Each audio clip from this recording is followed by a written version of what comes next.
à la fois c'est presque historique maintenant parce que ça fait 9 ans, et en même temps, je ne sais pas si vous avez ressenti ça aussi, mais il y a des résonances très très fortes avec l'actualité.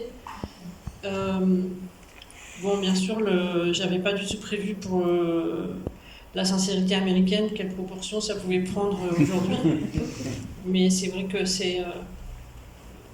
enfin, je pense que c'était déjà bien dans l'air pour que je puisse avoir besoin de l'écrire. Cette arme est reconnue dans tous les pays des droits de l'homme et bien au-delà, pour sa qualité suisse et allemande à la fois. Et c'est pourquoi le SP2022 est l'arme de service standard actuellement en service et utilisée par la police nationale, la gendarmerie et des patrouilles de frontières. Et puis cette question aussi de cette présence du catholicisme aussi, qui était à l'époque une sorte de... Quand j'ai écrit ce petit passage sur les catholiques de Lyon, enfin, c'est un peu une histoire lyonnaise aussi, le quartier des nés, etc. Et puis là, ça prend aussi une proportion politique beaucoup plus vaste que uniquement Lyon, puisqu'on voit bien que tous les mouvements fondamentalistes, les mouvements aussi contre l'avortement prennent une ampleur incroyable et se renouent à d'autres endroits qui sont de toute cette époque très fascisante là, qui s'est ouverte il y a quelques années maintenant. Qui sont à la fois endurants, courageux, assez autonomes et qui font preuve de rusticité pour savoir faire face au stress comme à la fatigue. La seule chose qui peut encore valoir le coup d'écrire, c'est cet antifascisme viscéral et qui s'accroche à tout le reste. C'est là-dessus qu'on peut construire tout le reste.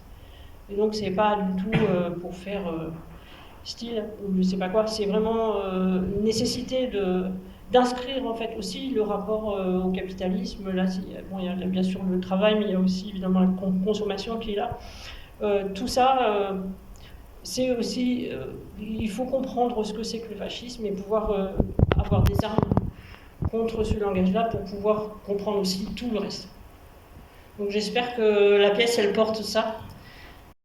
Est-ce qu'il ne faut pas avant tout sécuriser cette liberté dont nous avons besoin pour exercer nos droits fondamentaux, dont le droit, par exemple, de faire de la poésie, si ça nous chante? Mais c'est qui, nous, papa? De qui tu parles?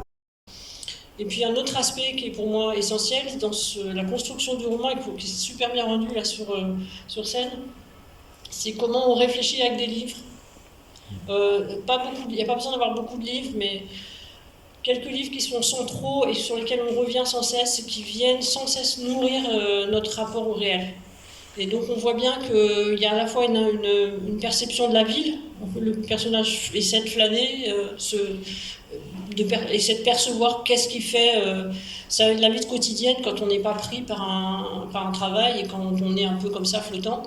Et en même temps, pour construire ce rapport au réel, il faut quand même aussi des gens qui nous aident en fait, à comprendre ce qui se passe. Et là, c'est vrai que Klemperer et Krauss, pour ceux qui n'ont pas lu, allez-y parce que c'est génial, nous donnent vraiment une possibilité de saisir le temps à la manière dont eux ont saisi le leur.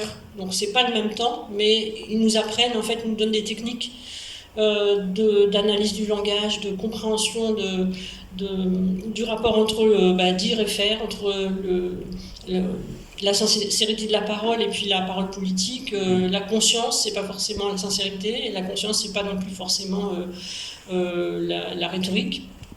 Donc tous ces aspects-là, pour moi, sont très importants dans l'écriture, mais aussi dans la mise en scène, c'est-à-dire pouvoir traduire ce jeu-là. C'est-à-dire de mettre en avant, comme vous avez choisi de le faire aussi, les arrière-plans qui sont en fait des avant-plans dans le livre lui-même, de Klemperer, Krauss, Kafka aussi à la fin, et puis un certain nombre d'auteurs aussi qui passent un peu plus vite, mais qui sont quand même là. C'est pas du tout pour faire de l'érudition, c'est vraiment pas ça. C'est beaucoup plus pour se servir des livres comme outil révolutionnaire au sens de capable de révolutionner nos manières de penser, et donc aussi nos manières d'agir. Le patriote qui va t'offrir un souvenir du pays pour te faire savoir combien tu vaux pour lui. Ce gars qui pense qu'au bout d'années d'absence, il va pouvoir t'avoir par un geste commercial. Celui-là est peut-être un fameux GI, mais ce n'est pas ton père. Le père qui est fier de toi, alors qu'il ne sait rien de ta vie, mais te fait confiance pour être quelqu'un de bien. Souviens-toi une bonne fois pour toutes que ce n'est pas ton père. Nous, à chaque fois qu'on a repris le texte, on s'est aperçu que les résonances elles étaient de plus en plus fortes avec l'idée du fascisme et du capitalisme aussi. Donc voilà, on a à chaque fois été frappé par la nécessité de le redire et de le rejouer encore et non seulement d'améliorer des choses, mais parce qu'il y a une résonance à chaque fois différente. Donc c'est vrai que voilà.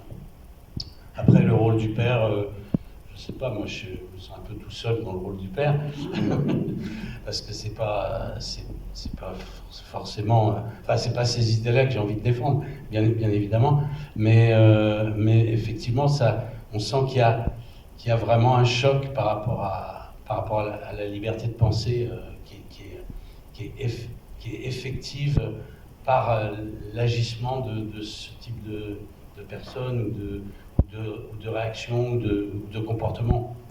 Le Poétique de l'emploi, ça a été un texte, je ne sais pas si on peut dire fondateur, mais en tout cas, c'est un texte, c'est par la lecture qu'on est arrivé à la... Parce qu'on aime bien raconter l'histoire de départ, c'est la maman d'Émilie, qui est une grande lectrice, qui a lu le texte et qui l'a donné à Émilie en disant « il faut que tu lises ça, tu verras, c'est génial ». Et après l'avoir lu, Émilie m'a dit lis ce texte, tu verras, c'est génial. Et après que je l'ai lu, je l'ai donné à Philippe en disant lis-le, c'est génial. Et du coup, tous les trois, on s'est dit il faut qu'on fasse quelque chose avec ce qui. Et là, je me suis retrouvé avec le rôle du père. Ouais, c'est fou. Hein. Pourtant, ça commence à faire un certain nombre de fois qu'on le joue, mais on n'est jamais à l'abri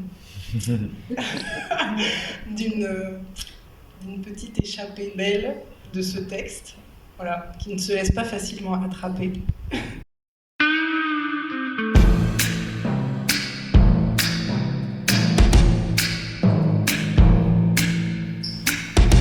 Tu vas pas faire un métier artistique, hein?